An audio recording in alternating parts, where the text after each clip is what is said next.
Welcome to DRTV Quickies. We'll get you off as quick as we can. In this video, I'll be reviewing the camera on my phone, the iPhone 6S. There's always the good old saying from Chase Jarvis, the best camera is the one that you have with you. I'd like to get into that for a minute by telling you a little story. When I was on excavation in rural East Crete, I didn't remember my battery charger for my camera. This is the camera that I had at the time, the Rebel XS, and you know, it doesn't have a huge battery, and I'd not managed to remember to bring the charger.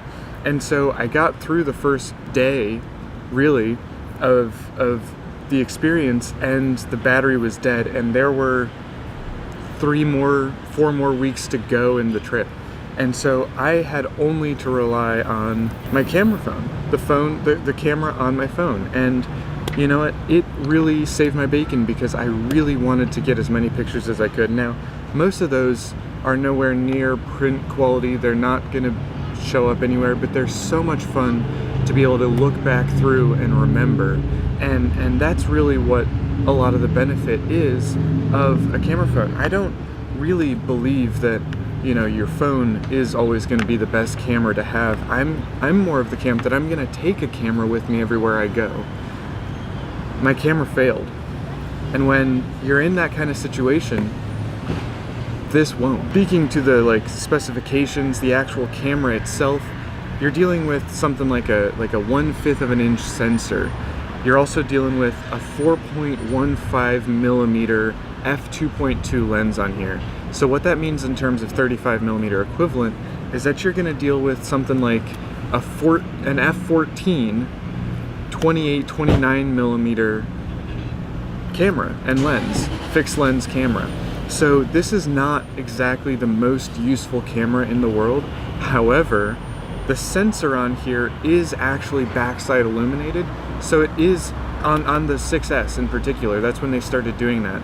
So you're going to get better low light, better high ISO performance out of this camera than you will the cameras on preceding generations, which makes, if you're a photographer who's going to need a backup when your camera dies on vacation or whatever, that makes this phone really worth getting into. The cameras on these smartphones these days have loads of really great features. One of my personal favorite parts of photography is not only just being able to show what is real and what's happened and what is going on, you know, capturing a moment, but it's also creating an element of the unreal. And so you're going to be able to do that most effectively with the panoramic mode. As you can see, that's not an image that I could have captured any other way, at least on this device. You know, there are some very wide angle lenses you could buy for a 35 millimeter APS-C or Micro Four Thirds camera. The great thing about the panorama mode is that you don't have to go through the full 180. You can go through as much or as little as you'd like. And so what it really is able to do is mimic something like a much wider field of view lens. You're going to be able to really be unrealistic with your panorama mode more than any other feature on your iPhone's camera, which means that you're going to be able to be more creatively expressive with this device because of the panorama mode.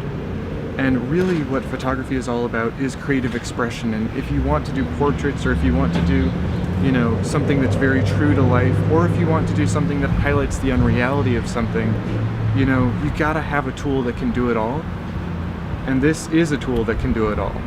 Maybe not as well as a DSLR or a mirrorless body, but it is going to be able to do all of it, and it is going to be able to go everywhere with you. Thank you very much for your time in this DRTV Quickie. Don't forget to like and subscribe. We'll see you in the next one.